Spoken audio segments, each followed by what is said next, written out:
ಹರಿ ಓಂ ಶ್ರೀ ಗುರುಭ್ಯೋ ನಮಃ ಪರಮಗುರುಭ್ಯೋ ನಮಃ ಶ್ರೀಮದಾನಂದತೀರ್ಥ ಭಗವತ್ಪಾದಾಚಾರ್ಯ ಗುರುಭ್ಯೋ ನಮಃ ಹರಿ ಓಂ ಆಪಾದಮೂಲಿಪರ್ಯಂತಂ ಗುರುಣಾಮಾಕೃತಿಂ ಸ್ಮರೇತ್ತೇನ ವಿಘ್ನಾಃ ಪ್ರಣಶ್ಯಂತೆ ಸಿದ್ಧ್ಯಂತೆ ಚ ಮನೋರಥಾಃ ನಾಸ್ತಿ ನಾರಾಯಣ ಸಮಂ ನ ಭೂತೋ ನ ಭವಿಷ್ಯತಿ ಏತೇನ ಸತ್ಯವಾಕ್ಯೇನ ಸರ್ವಾರ್ಥಾನ್ ಸಾಧಯಾಮ್ಯಹಂ ಜಗತಿ ಹರಿರ್ಯ ಸರ್ವದೇವೈಕವಂದ್ಯ ಪರಮಗುರುರಭಿಷ್ಟಾವಾಪ್ತಿದ ಸಜ್ಜನಾನಾಂ ನಿಖಿಲಗುಣಗಣರ್ಣೋ ನಿತ್ಯ ನಿರ್ಮುಕ್ತದೋಷ ಸರಸನೇನೋಸೋ ಶ್ರೀಪದಿರಮಾನದೋನಃ ನಮೋಸ್ತಾತ್ವಿಕಾ ದೇವಾಃ ವಿಷ್ಣುಭಕ್ತಿಪರಾಯಣಾಃ ಧರ್ಮಮಾರ್ಗೇ ಪ್ರೇರಯಂತೋ ಭವಂತಃ ಸರ್ವ ಏವಹಿ ಶ್ರೀಗುರುಭ್ಯೋ ನಮಃ ಹರಿ ಓಂ.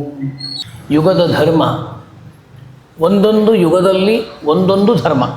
ಯುಗಧರ್ಮ ಅಂದರೆ ಏನು ಅಂದರೆ, ಯುಗದಲ್ಲಿ ಎಲ್ಲ ಧರ್ಮಗಳಿದ್ದಾವೆ. ಅಂದರೆ ಪ್ರತಿಯೊಬ್ಬರಿಗೂ ಕೂಡ ಆಯಾ ತಕ್ಕಂತೆ ವರ್ಣಾಶ್ರಮ ಉಚಿತವಾದ ಕರ್ಮಗಳು ಧರ್ಮಗಳು ಇದೇ ಇದ್ದಾವೆ, ಇಲ್ಲಂತಿಲ್ಲ. ಆದರೆ ಆ ಧರ್ಮಕರ್ಮಗಳನ್ನು ಮಾಡಬೇಕಾದಾಗ ಪ್ರತಿಯೊಂದು ಯುಗದಲ್ಲಿ ಕೂಡ ಒಂದೊಂದು ಧರ್ಮಕ್ಕೆ ವಿಶಿಷ್ಟವಾದಂತಹ ಶಕ್ತಿಯನ್ನು ಕೊಟ್ಟಿರ್ತಾನೆ ಪರಮಾತ್ಮ. ಅದಕ್ಕೆ ಒಂದೊಂದು ಯುಗದಲ್ಲಿ ಒಂದೊಂದು ಧರ್ಮಕ್ಕೆ ವಿಶೇಷ. ಏನು ಹಂಗಂದರೆ, ಕರ್ಮ ಧರ್ಮ ಎಂಬ ಶಬ್ದ ಎರಡಿವೆ. ಕರ್ಮ ಧರ್ಮ ಎಂಬ ಎರಡು ಶಬ್ದಗಳು. ಧರ್ಮ ಅಂದಲ್ಲಿ ಕರ್ಮ ಅಂತ ಅರ್ಥ. ಧರ್ಮ ಶಬ್ದಕ್ಕೆ ಅರ್ಥ ಏನು? ಕರ್ಮ ಅಂತ ಅರ್ಥ. ಹಂಗೆ ಈಗ ಉದಾಹರಣೆಗೆ, ಸರ್ವಧರ್ಮಾನ್ ಪರಿತ್ಯಜ್ಯ ಮಾಮೇಕಂ ಶರಣಂ ವ್ರಜ ಅಂತ ಅನ್ನುವಂತಹ ಒಂದು ಇದರಲ್ಲಿ ಏನಪ್ಪ ಹಾಗಾದರೆ ಅಂತಂದಾಗ, ಸರ್ವಧರ್ಮಾನಂದಲ್ಲಿ ಎಲ್ಲ ಧರ್ಮವನ್ನು ಬಿಟ್ಟು ನೀ ನನ್ನಲ್ಲಿ ಬಾ ಅಂತ ದೇವರು ಹೇಳ್ತಾ ಇಲ್ಲ. ಎಲ್ಲ ಕರ್ಮಗಳನ್ನು ಮಾಡಿದ ಮೇಲೆ ಆ ಕರ್ಮಗಳ ಫಲವನ್ನು ಪಡಿಬೇಕಾದಾಗ ನಿನಗೆ ಅದರ ಮೇಲೆ ವ್ಯಾಮೋಹ ಬೇಡ. ಕರ್ಮಗಳನ್ನೆಲ್ಲ ಮಾಡಿ ಎಲ್ಲ ಕರ್ಮಗಳ ಫಲವನ್ನು ಬಿಟ್ಟು ಬಿಡು. ಯಾಕೆ? ಫಲವನ್ನು ನಾನು ಕೊಡ್ತೀನಿ ದೇವರಂತಾನೆ. ಸರ್ವಕರ್ಮಗಳನ್ನು ಮಾಡು, ಆ ಕರ್ಮ ಫಲಗಳನ್ನು ಬಿಡು. ಆ ಕರ್ಮ ಫಲಗಳನ್ನು ನೀನು ಪಡೀಲಿಕ್ಕಾಗಲ್ಲ. ಯಾಕೆ? ಫಲ ನನ್ನ ಹತ್ರ ಇದೆ. ಯಾರೋ ಒಬ್ಬ ಕೆಲಸ ಮಾಡತಕ್ಕಂಥ ವ್ಯಕ್ತಿ ಆ ಕೆಲಸ ಮಾಡುವಂಥ ವ್ಯಕ್ತಿಯನ್ನು ಕೆಲಸಕ್ಕೆ ಹಚ್ಚಿರ್ತಾನೆ, ಕೆಲಸ ಮಾಡ್ತಾ ಇರ್ತಾನೆ. ಆಗ ಆ ಕೆಲಸವೆಲ್ಲ ಮುಗಿದಾದ ಮೇಲೆ ಅವನಿಗೆ ಸಂಭಾವನೆ ಕೊಡೋದು ಅಥವಾ ಅವನಿಗೆ ಕಾಣಿಕೆ ಕೊಡೋದು ಅಥವಾ ಏನೋ ಕೊಡೋದು ಸಾಮಾನ್ಯ.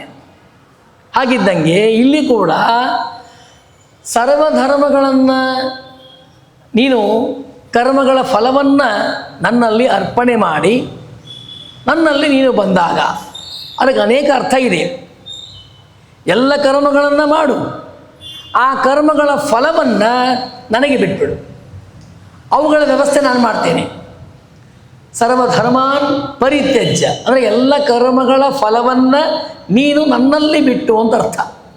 ಕರ್ಮಗಳು ಮಾಡೋದು ದೇವರಿಗೆ ಸಮರ್ಪಣೆ ಮಾಡು, ಇಷ್ಟೇ ಕೆಲಸ. ನಮ್ಮೆಲ್ಲರ ಕೆಲಸ ಇಷ್ಟೇ. ಸತ್ಕರ್ಮಗಳು ಮಾಡೋದು ದೇವರ ಪಾದಕ್ಕೆ ಸಮರ್ಪಣೆ ಮಾಡು. ದೇವರು ಹಾಗೆ ಅಂತ ಕರ್ಮಗಳನ್ನು ಮಾಡಿದ ಮೇಲೆ ಆ ಕರ್ಮಗಳನ್ನು ಎಲ್ಲಿ ಸಮರ್ಪಣೆ ಮಾಡಬೇಕು ಅಂತ ಕೇಳಿದಾಗ ದೇವರಂತಾನೆ, ನನ್ನಲ್ಲಿ ಎಲ್ಲ ಕರ್ಮಗಳನ್ನು ಸಮರ್ಪಣೆ ಮಾಡು. ಮೈ ಸರ್ವಾಣಿ ಕರ್ಮಾಣಿ ಸನ್ಯಸ್ಯ ಆಧ್ಯಾತ್ಮ ಚೇತಸ ನಿರಾಶಿ ನಿರ್ಮಮೋ ಭೂತ್ವ ಯುದ್ಧಸ್ವ ವಿಗತಜ್ವರ. ಹೌದಾ? ಹಾಗಾದರೆ ಎಲ್ಲ ಕರ್ಮಗಳನ್ನು ನೀನು ನನ್ನಲ್ಲೇ ಸಮರ್ಪಣೆ ಮಾಡು. ಯಾವ ಆಶಾ ಇಟ್ಕೋಬೇಡ. ಅಯ್ಯೋ ಇದು ಕರ್ಮ ಮಾಡಿದೆ ಅದು ದೇವರಿಗೆ ಕೊಟ್ಟೆ, ಅದು ಕರ್ಮ ಮಾಡಿದೆ ಅದು ದೇವರಿಗೆ ಕೊಟ್ಟೆ, ಈ ತರಹದ ಯಾವ ಆಶೆಗಳು ಬೇಡ. ನಿರಾಶಿ ನಿರ್ಮಮ, ಯಾವ ಮೋಹಗಳು ಬೇಡ. ಹಾಗಾಗಿ ಅರ್ಜುನನ ಮುಖಾಂತರ ಇಡೀ ಜಗತ್ತಿಗೆ ಕೊಟ್ಟಂತಹ ಸಂದೇಶ ದೇವರು ಏನು ಅಂದರೆ, ನೀವೆಲ್ಲರೂ ಕರ್ಮಗಳನ್ನು ಮಾಡಿ ಆ ಕರ್ಮಗಳ ಫಲ ಅದು ಏನು ನನಗೆ ಸಮರ್ಪಣೆ ಮಾಡಿ. ಕರ್ಮಗಳನ್ನು ಮಾಡ್ತಾ ಸಮರ್ಪಣೆಯನ್ನು ಮಾಡ್ತಾ ಹೋದಾಗ ಆಗೇನಾಗುತ್ತೆ, ದೇವರ ಮಾತನ್ನು ನಡೆಸಿಕೊಟ್ಟಂಗೆ ಆಗುತ್ತೆ. ದೇವರು ಹಾಕಿಕೊಟ್ಟ ಕ್ರಮನೇ ಹಾಗೆ. ಕರ್ಮಗಳ ಮಾಡಬೇಕು, ಅವುಗಳ ಸಮರ್ಪಣೆ ಮಾಡಬೇಕು.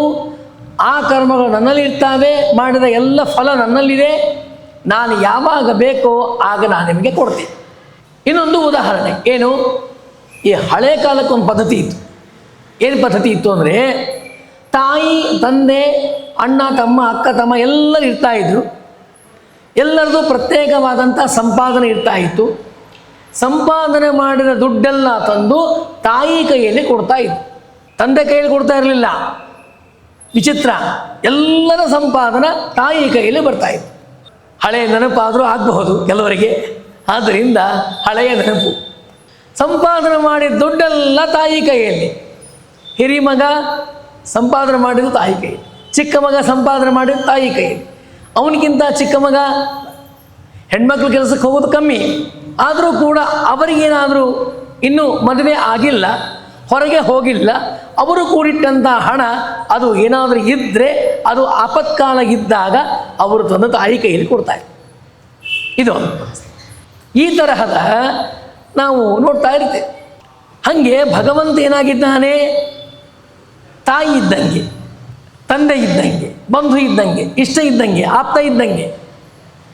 ಆದರೆ ನಾನು ಸಂಪಾದನೆ ಮಾಡಿದ ದುಡ್ಡು ನಾ ತಾಯಿಗೆ ಕೊಡಲಿ ಅನ್ನುವ ಏನೋ ಒಂದು ಬುದ್ಧಿ ಬಂತೋ ಅದು ಸ್ವಲ್ಪ ದಿನಗಳಾದ ಮೇಲೆ ಬಂತು, ಸ್ವಲ್ಪ ವರ್ಷಗಳಾದ ಮೇಲೆ ಬಂತು. ಹಿರಿಮಗನಿಗೆ ಮದುವೆ ಆಯಿತು, ಸೊಸೆ ಮನೆಗೆ ಬರ್ತಾಳೆ. ಆಗ ಹೇಳ್ತಾಳೆ, ನೋಡಿ ಸಂಪಾದನೆ ಮಾಡೋದೇ ಕಷ್ಟ, ಆ ದುಡ್ಡನ್ನು ನಿಮ್ಮ ತಾಯಿ ಕೈಯಲ್ಲಿ ಕೊಡಬೇಡಿ, ನನ್ನ ಕೈಯಲ್ಲಿ ಕೊಡಿ. ಮತ್ತು ಸ್ವಲ್ಪ ವ್ಯತ್ಯಾಸ. ಆದರೂ ಕೂಡ ಮನೆ ಶಿಷ್ಟಾಚಾರ ಸಂಪ್ರದಾಯ ಯಾರೂ ಬಿಡಲಿಲ್ಲ. ಈ ಕ್ರಮ ಹೀಗೆ ಬಂದಿದೆ ನಮ್ಮಲ್ಲಿ, ಆದ್ದರಿಂದ ನಾವು ತಾಯಿಗೆ ಕೊಡೋದು. ಅವರು ನಮ್ಮ ಯೋಗ್ಯವಾದ ಕಾಲವನ್ನು ನೋಡಿಕೊಂಡು ಅದಕ್ಕೇನು ಕೊಡಬೇಕೋ ಅದನ್ನು ಕೊಡ್ತಾರೆ. ಈತ ಹೀಗೆ ಸುವ್ಯವಸ್ಥಿತವಾದ ರೀತಿಯಲ್ಲಿ ಏನು ಮನೆ ಸಾಗುತ್ತಾ ಇತ್ತು. ಎಲ್ಲರೂ ಸುಖದಿಂದಿರ್ತಾ ಇದ್ದರು, ಯಾರಿಗೂ ತೊಂದರೆ ಇಲ್ಲ, ಯಾರಿಗೂ ಕಷ್ಟ ಇಲ್ಲ, ಯಾರಿಗೂ ನಷ್ಟ ಇಲ್ಲ, ಮನೆ ನಡೀತಾ ಇತ್ತು, ಒಬ್ಬರಿಗೂ ಜಗಳವಿಲ್ಲ. ಯಾವಾಗ ಸ್ವತಂತ್ರವಾಗ್ತಾ ಬಂತೋ ಆಗ ಜಗಳ ಹೆಚ್ಚಾಗ್ತಾ ಬಂತು. ಅದೇ ಸರಿ ಇತ್ತು ವ್ಯವಸ್ಥೆ. ಎಲ್ಲರ ದುಡ್ಡು ತಾಯಿ ಕೈಯಲ್ಲಿ ಕೊಡ್ತಾ ಇದ್ರು. ತಾಯಿ ಪ್ರತಿಯೊಬ್ಬರ ದುಡ್ಡನ್ನು ಒಂದೊಂದು ಕಡೆಗೆ ನೋಡಿ ಯಾವುದು ಯಾವ ಕಾಲಕ್ಕೂ ಮೋಸ ಮಾಡ್ತಿರಲಿಲ್ಲ. ಹಿರಿಯ ಮಗನ ದುಡ್ಡು ಒಂದು ಕಡೆಗೆ, ಅದೇ ಒಂದು ಬ್ಯಾಂಕ್ ಇದ್ದಂಗೆ, ಅವರವರ ದುಡ್ಡು ಅವರಿಗೆ, ಅವರವರ ಖರ್ಚುಗಳು ಕಷ್ಟಗಳು ಬಂದಾಗ ಅದಕ್ಕೆ ತಕ್ಕಂತೆ ವಿನಿಯೋಗ. ಅತಿಕ್ರಮಿಸಂಗಿಲ್ಲ, ಯಾವ ಕಾಲಕ್ಕೂ ವ್ಯತ್ಯಾಸ ಮಾಡೋ ಹಾಗಿಲ್ಲ, ಯಾವ ತಾರತಮ್ಯಗಳೂ ಇಲ್ಲ. ಈ ತರಹದ ಒಂದು ವ್ಯವಹಾರ ಕೌಟುಂಬಿಕವಾದಂಥ ವಿಚಾರಕ್ಕೆ ಬಂದಾಗ ಈ ತರಹದ ವ್ಯವಸ್ಥೆ ನಡೀತಾ ಇತ್ತು ಅಂತ ನಾವು ಕೇಳಿ, ಹೌದಾ? ಇದೇ ಪ್ರಕಾರ ಭಗವಂತ ಮಾಡಿಕೊಟ್ಟ ಕ್ರಮವನ್ನೇ ಇವರು ಅನುಸರಿಸಿದ್ದು. ದೇವರ ಹಾಕಿಕೊಟ್ಟಂಥ ರೀತಿ, ನೀವು ಮಾಡಿದ ಎಲ್ಲ ಕರ್ಮಗಳ ಫಲವನ್ನು ನನಗೆ ಒಪ್ಪಿಸಿ. ಸರಿ ಹೋಯ್ತಾ? ನೀವು ಮಾಡಿದ ಕರ್ಮ ಫಲವೆಲ್ಲ ನನಗೆ ಒಪ್ಪಿಸಿದಾಗ ನಾನು ತಂದೆ ತಾಯಿ ಬಂಧು ಬಳಗ ಎಲ್ಲವೂ ನಾನೇ ಆಗಿದ್ದೇನೆ. ನೀವು ಏನೇ ಕರ್ಮಗಳು ಮಾಡಿಕೊಳ್ಳಿ ಬೇಡಂತಿಲ್ಲ, ಆ ಎಲ್ಲ ಕರ್ಮಗಳ ಫಲ ತೆಗೆದಿಟ್ಟಿರ್ತೇನೆ. ನಿಮ್ಮ ನಿಮ್ಮ ಕರ್ಮ ಫಲವನ್ನು ನನ್ನ ಹತ್ರ ಇರ್ತದೆ. ನೀವು ಯಾವಾಗ ಬೇಕಂತೀರೋ ಹಾಗೆ ನಾನು ಕೊಡ್ತೇನೆ. ಆದರೆ ನೀವು ಮನಸ್ಸಿಗೆ ಬಂದಂಗೆ ಕೇಳಿ ಪಡೆದು ಅದನ್ನು ಅಪವ್ಯಯ ಮಾಡೋ ಹಾಗಿಲ್ಲ ಅನ್ನುವಂತಹ ಏನು ದೇವರ ಒಂದು ವಿಚಾರ ಇದೆಯೋ ಭಗವಂತಂದು, ಆ ಪ್ರಕಾರವೇ ಜಗತ್ತು ನಡೀತಾ ಇತ್ತು, ನಡೀತಾ ಇದೆ, ಮುಂದೆ ನಡೀತದೆ. ಇದು ಯಾಕೆ ಹೇಳಲಿಕ್ಕೆ ಬಂದೆ ಅಂದರೆ, ಯುಗ ಧರ್ಮ, ಒಂದೊಂದು ಯುಗದಲ್ಲಿ ಒಂದೊಂದು ಧರ್ಮ. ಯುಗ ಧರ್ಮ ಏನು? ಯುಗ ಧರ್ಮ ಅಂದರೆ ಮಾಸ ಧರ್ಮ ಅಂತ ನಾವು ಕರಿತೇವೆ. ಈ ವೈಶಾಖ ಮಾಸ ಏನಪ್ಪ ವಿಶೇಷ? ಒಂದು ಕಡೆಗೆ ನೀರು ಕುಡಿಯೋದಕ್ಕೆ ಜನರಿಗೆ ಇಡಬೇಕು, ಇಲ್ಲ ಪಾನಕವನ್ನು ಮಾಡಿ ವಿತರಣೆ ಮಾಡಬೇಕು. ಹೀಗೆಲ್ಲ ಅಲ್ಲಲ್ಲಿ ಅರವಟ್ಟಿಗೆಯನ್ನು ಇಟ್ಟು ಅವುಗಳಿಗೆ ಅನುಕೂಲ ಮಾಡಿಕೊಡಬೇಕು. ಹೋಗತಕ್ಕಂಥ ದಾರಿ ಹೋಗುವವರಿಗೆಲ್ಲ ನೀರು ಕುಡಿದು ಪಾಪ ಅವರು ತೃಪ್ತಿ ಪಡಲಿ, ಆಯಾಸ ಆಗತ್ತೆ, ಬೇಸಿಗೆ ಇರುತ್ತೆ. ಹೀಗೆಲ್ಲ ವಿಚಾರಕ್ಕೆ ಮಾಸ ಧರ್ಮ ಅಂತ ಹೇಳಿ. ಅದೇ ಪ್ರಕಾರ ಮಾಸ ಧರ್ಮದಂತೆ ಯುಗ ಧರ್ಮ ಅಂತ ಹೇಳ್ತಾರೆ. ಯುಗ ಧರ್ಮ ಅಂತ. ಈ ಯುಗ ಧರ್ಮ ಏನಾಗಿದೆ ಅಂದರೆ ಬಹಳ ಶ್ರೇಷ್ಠ. ಯುಗ ಧರ್ಮ ಏನಿದೆ ಅಂದರೆ ಎಲ್ಲ ಧರ್ಮಗಳಿಗಿಂತಲೂ ಅದು ಮಿಗಿಲು. ಯುಗ ಧರ್ಮ ಏನಾಗಿದೆಯಲ್ಲ, ಎಲ್ಲ ಧರ್ಮಕ್ಕಿಂತಲೂ ಮಿಗಿಲಾದ ಧರ್ಮವಾಗಿದೆ. ಈಗ ಕೃತಯುಗದಲ್ಲಿ ಯಜ್ಞ ಮಾಡಿದರೆ 10% ಪುಣ್ಯ.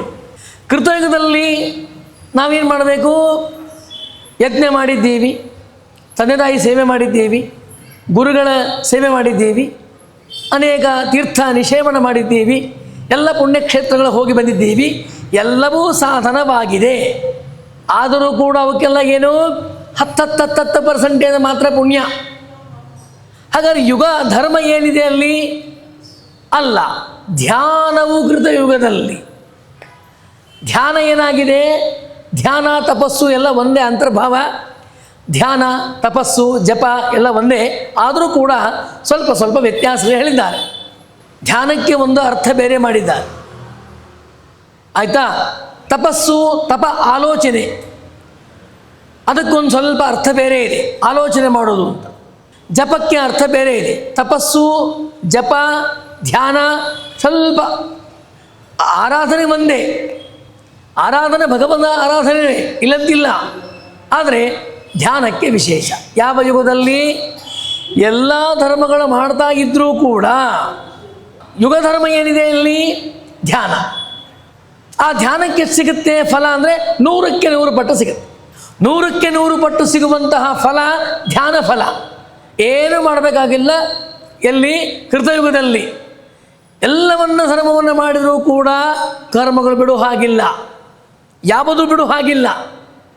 ಯಜ್ಞವೂ ಮಾಡಲೇಬೇಕು, ಸತ್ಕರ್ಮಗಳು ಮಾಡಲೇಬೇಕು, ತಂದೆ ತಾಯಿಗಳ ಸೇವೆ ಮಾಡಲೇಬೇಕು, ಅಧ್ಯಯನ ಮಾಡಲೇಬೇಕು, ಎಲ್ಲವೂ ಮಾಡಬೇಕು. ಅದರ ಜೊತೆಗೆ ಧ್ಯಾನವೂ ಮಾಡಬೇಕು. ಯಾಕೆ? ಯುಗ ಧರ್ಮವಾಗಿದೆ. ಯುಗ ಧರ್ಮವಾಗಿದ್ದಕ್ಕೆ ಅದನ್ನು ಮಾಡಲೇಬೇಕು, ಬಿಡು ಹಾಗಿಲ್ಲ. ಸರಿ, ಒಂದಾಯಿತು. ಎರಡನೇ ಯುಗ ತ್ರೇತಾಯುಗ. ಧ್ಯಾನವು ಕೃತಯುಗದಲ್ಲಿ, ಯಜನ ಯಜ್ಞವು ತ್ರೇತಾಯುಗದಲ್ಲಿ. ಹೌದಾ? ತ್ರೇತಾಯುಗಕ್ಕೆ ಬಂದಾಗ ಎಲ್ಲ ಮಾಡಿದರೂ ಕೂಡ, ಎಲ್ಲ ಧರ್ಮಗಳು ಮಾಡ್ತಾ ಇದ್ದೀವಿ, ಆದರೂ ಕೂಡ ಅಲ್ಲಿ ಏನು ಅತ್ಯಂತ ಶ್ರೇಷ್ಠವಾದದ್ದು ಅಂದರೆ ಕೇವಲ ಅಲ್ಲಿ ಯಜ್ಞಯಾಗಾದಿಗಳಿಗೆ ಬಹಳ ಮಹತ್ವ ಅನ್ನೋದಕ್ಕಾಗೇನೆ ರಾಜ ಮಹಾರಾಜರೆಲ್ಲ ಯಜ್ಞವನ್ನು ಮಾಡಿದ್ದಾರೆ. ದಶರಥ ರಾಜನಿಗೆ 360 ಹೆಂಡತಿಯರಿದ್ದಾರೆ, 360 ಜನ ಹೆಂಡತಿಯರಿದ್ದಾರೆ. ಅವರೆಲ್ಲರಿಗೂ ಮಕ್ಕಳಾಗಿದೆ. ಅಷ್ಟ ಮಕ್ಕಳಲ್ಲಿ ಯಾರಾದರೂ ಒಬ್ಬರನ್ನು ಆರಿಸಿ ಪಟ್ಟ ಕಟ್ಟಬೇಕಾಗಿತ್ತಲ್ಲ ದಶರಥ ರಾಜ. ರಾಮನೇ ಯಾಕೆ ಬೇಕು ಅಂದರೆ ಅದಕ್ಕಂತಾರೆ ಇವರೆಲ್ಲರೂ ಕೂಡ ಮಡದಿಯರು ನಿಜ,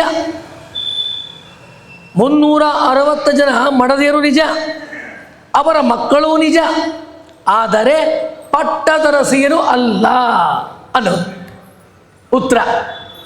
ಪಟ್ಟದ ಅರಸಿಯರಿಂದಲೇ ಆಗತಕ್ಕಂಥ ಮಕ್ಕಳಿಗೇನೆ ಪಟ್ಟಾಭಿಷೇಕ ಮಾಡಬೇಕು. ಹೀಗೂ ಕ್ರಮ ಇದೆ. ಅವತ್ತಿನ ನೀತಿ ಅಷ್ಟೇ ಅಲ್ಲ, ಎಲ್ಲ ಕಾಲಕ್ಕೂ ಅದೇ ಥರ ಬಂದಂಥ ನೀತಿ ಅದು. ಹಾಗೆ ಪಟ್ಟದರಸಿಯರಿಂದ ಹುಟ್ಟಿದಂಥ ಮಕ್ಕಳನ್ನೇ ಪಟ್ಟಾಭಿಷೇಕ ಮಾಡಬೇಕು. ಮತ್ತು ಅದರಲ್ಲಿಯೂ ತಾರತಮ್ಯ. ಏನು ತಾರತಮ್ಯ? ಜ್ಯೇಷ್ಠ ಪುತ್ರ. ಜ್ಯೇಷ್ಠನಾಗಿದ್ದರೆ ಜ್ಯೇಷ್ಠನಿಗೆ ಪಟ್ಟಾಭಿಷೇಕ ಮಾಡಬೇಕು. ಕನಿಷ್ಠ, ಇನ್ನೂ ಕನಿಷ್ಠ, ಇನ್ನೂ ಕನಿಷ್ಠ 4 ಜನ ಇದ್ದಾರೆ. ಆ 4 ಜನರಿಗೆ ಪಟ್ಟಾಭಿಷೇಕ ಮಾಡಬೇಕಾದ್ರೆ ಜ್ಯೇಷ್ಠನಿಗೆ ಮೊದಲು, ಅದರಲ್ಲಿ 2 ಇದೆ.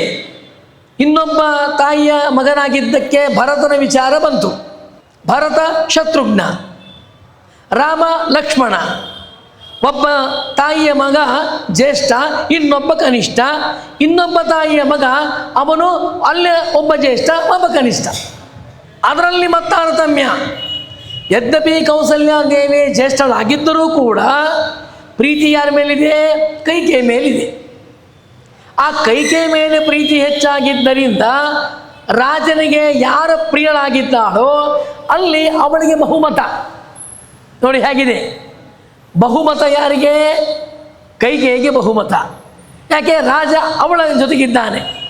ಹಾಗಾಗಿ ಕೌಸಲ್ಯ ದೊಡ್ಡವಳಾಗಿದ್ದುಕೊಂಡು ರಾಜನ ಅನಿಸಿಕೆ ಹೇಗಿದೆಯೋ ಹಾಗಾಗಲಿ, ನಾನೇನೂ ಮಾಡೋದು ಬೇಡ ಅಂತ ಅವನು ಶಾಂತಳಾಗಿದ್ದ. ಪ್ರಸ್ತಾವನೆ ಮಾಡಬೇಕಾದಾಗ ದಶರಥ ರಾಜ ರಾಮನಿಗೆ ಪಟ್ಟಾಭಿಷೇಕಂತೆ ಮಾಡಿದ. ನೋಡಿ, ಯದ್ಯಪಿ ಕೈಕೆ ಮೇಲೆ ಪ್ರೀತಿ ಇದ್ದರೂ ಕೂಡ ಗೌರವ ಅವಳ ಮೇಲೆ ಇತ್ತು ಅಂತ ಆಯ್ತು. ಇವಾಗ ಕೌಸಲ್ಯಾದೇವಿ ಮೇಲೆ ಅವನಿಗೆ ಗೌರವ ಇತ್ತು. ಹೌದಾ? ಈ ಗೌರವ ಇದ್ದದ್ದರಿಂದ ಜ್ಯೇಷ್ಠ ಪುತ್ರ ರಾಮ ಅಂತ ದಶರಥ ರಾಜ ಅಂದ್ಕೊಂಡ. ಆದರೆ ಭಗವಂತನ ಚಿತ್ತ ಬೇರೆ ಇತ್ತು, ಪರಮಾತ್ಮನ ಸಂಕಲ್ಪ ಬೇರೆ ಇತ್ತು. ಹಾಗಾಗಿ ವ್ಯತ್ಯಾಸಗಳು ಅನೇಕ, ಇವುಗಳು ಅನೇಕ ಭಗವಂತನ ಲೀಲೆಗಳನ್ನೆಲ್ಲ ನೋಡುವಂಥ ಭಾಗ್ಯ. ಪಟ್ಟಾಭಿಷೇಕ ಮಾಡಿ ಒಂದು 20-30 ಸಾವಿರ ದೇವರು ವರ್ಷವೇ ರಾಜ್ಯ ಆಳಿದರೆ ಏನು ತೊಂದರೆ ಇರಲಿಲ್ಲ. ಆದರೆ ಇಷ್ಟೆಲ್ಲ ಭಗವಂತನ ಲೀಲೆ ಆಗಬೇಕಾಗಿತ್ತು ಅನ್ನುವಂತಹ ಕಾರಣಕ್ಕೆ ಇಷ್ಟೆಲ್ಲ ನನಗೆ ಹೋಯ್ತು. ಈಗ ನಾನು ಏನು ಮಾಡ್ತಾ ಇದ್ದೀನಿ ಅಂದರೆ ಹೇಳಬೇಕಾದ ವಿಷಯ ಇಷ್ಟು. ಏನಿವಾಗ ಯುಗಧರ್ಮ ಏನು, ತ್ರೇತಾಯುಗದ ಯುಗಧರ್ಮ ಏನು, ಯಜನ ಯಜ್ಞವು ತ್ರೇತಾಯುಗದಲ್ಲಿ ಅದು. ಹಾಗಾದರೆ ಧ್ಯಾನವನ್ನು ಮಾಡಿದವರು ಕೃತಯುಗದಲ್ಲಿ ಬೇಕಾದ ಜನ ಇದ್ದಾರೆ, ಭಗವಂತನ ಧ್ಯಾನ ಮಾಡಿದ್ದಾರೆ. ತ್ರೇತಾಯುಗಕ್ಕೆ ಬಂದಾಗ ಯಜ್ಞಯಾಗಾದಿಗಳು ಮಾಡಿದ್ದಾರೆ. ಯಜ್ಞಯಾಗಾದಿಗಳು ಏನಾಗಿದ್ದಾವೆ, ಮಹಾಫಲ ಇದೆ ಅನ್ನೋದಕ್ಕೆ ದೃಷ್ಟಾಂತ. ಯುಗಧರ್ಮವನ್ನು ಮಾಡಿದ್ದಾರೆ, ಅದಕ್ಕೆ ಫಲ ಸಿಕ್ಕಿದೆ. 360 ಜನ ಮಡದಿಯರಿದ್ದಾಗಲೂ ಕೂಡ, ಮಕ್ಕಳಾದಾಗಲೂ ಕೂಡ ಪಟ್ಟಕ್ಕೆ ಒಬ್ಬರು ಬರಲಿಲ್ಲ. ಹಾಗಾದರೆ ಆ ಮಕ್ಕಳ ಗತಿ ಏನು? ಅವರಿಗೆ ಬೇಕಾದಂತಹ ವ್ಯವಸ್ಥೆ ಮಾಡಿದ್ರು, ಅವರಿಗೇನು ಬೇಕೋ ಎಲ್ಲ ತರಹದ ವ್ಯವಸ್ಥೆಯನ್ನು ಮಾಡಿಕೊಟ್ಟಿದ್ದಾರೆ.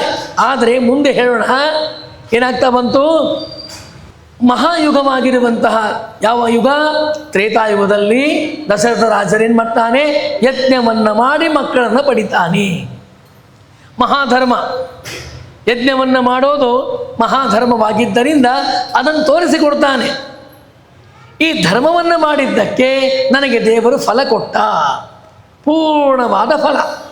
ತ್ರೇತಾಯುಗದಲ್ಲಿ ಯುಗಧರ್ಮವಾದ ಯಜ್ಞಯಾಗಾದಿಗಳು, ಆ ಯಜ್ಞಯಾಗಾದಿಗಳು ಮಾಡಿದ್ದಕ್ಕೆ ಪರಮಾತ್ಮ ಪೂರ್ಣವಾದ ಫಲ ಕೊಟ್ಟ. ಎಲ್ಲರಿಗೂ ಮಕ್ಕಳಾಗಿದ್ದಾನೆ. ರಾಮನ ತಾಯಿಗೆ ಮಕ್ಕಳಾಯಿತು, ಭರತನ ತಾಯಿಗೆ ಮಕ್ಕಳಾಗಿದ್ದಾರೆ. ಇನ್ನೇನು ಬೇಕು? ರಾಮ, ಭರತ, ಸುಮಿತ್ರ ಅವಳಿಗೂ ಮಕ್ಕಳಾಗಿದ್ದಾರೆ. ಜ್ಯೇಷ್ಠ, ಕನಿಷ್ಠ ಅಂತ ಅಷ್ಟೊಂದು ವ್ಯವಸ್ಥೆ ಇದೆ ತಾರತಮ್ಯೋಕ್ತವಾಗಿ. ಲಕ್ಷ್ಮಣ ಬಹಳ ಹತ್ರ ಆಗಿದ್ದ ರಾಮನಿಗೆ, ಆಗಿದ್ದರಿಂದ ಅವರಿಬ್ಬರಲ್ಲಿ ಭಿನ್ನಾಭಿಪ್ರಾಯಗಳಿಲ್ಲೇ ಇಲ್ಲ. ಭರತನಲ್ಲಿ ಕೂಡ ಭಿನ್ನಾಭಿಪ್ರಾಯ ಇಲ್ಲ, ಶತ್ರುನಲ್ಲಿ ಭಿನ್ನಾಭಿಪ್ರಾಯ ಇಲ್ಲ. ಭಿನ್ನಾಭಿಪ್ರಾಯ ಬಂದದ್ದು ಯಾರಲ್ಲಿ? ಮಂಥರೆಯಲ್ಲಿ. ಮಂಥರ ಮಾಡಿದ ಕೆಲಸ ಇದು. ಕೈಕೇಯಿಯೂ ಕೂಡ ರಾಮನೇ ರಾಜ್ಯವಾಳಲಿ ಅನ್ನುವಂಥ ವಿಚಾರವೇ ಇತ್ತು. ಅದನ್ನು ರಾಮಾಯಣಕಾರರು ಅದನ್ನು ವ್ಯವಸ್ಥೆ ಮಾಡ್ತಾರೆ.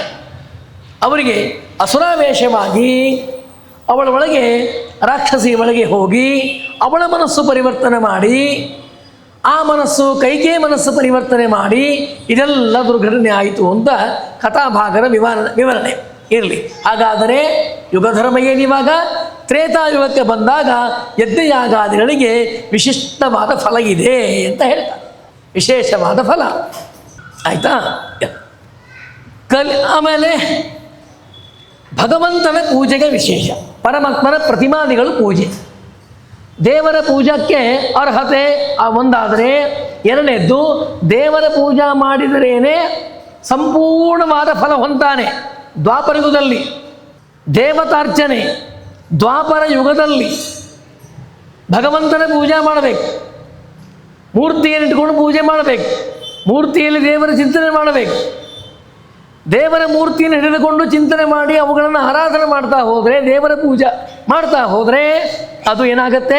ಪರಮಾತ್ಮನ ಪೂಜೆ ಸಫಲವಾಗಿ ಆಗ್ತದೆ. ಒಂದು, ಅದರ ಜೊತೆಗೆ ಯುಗಧರ್ಮವನ್ನು ಮಾಡಿದ್ದಕ್ಕೆ ಮಹಾಫಲ ಇದೆ.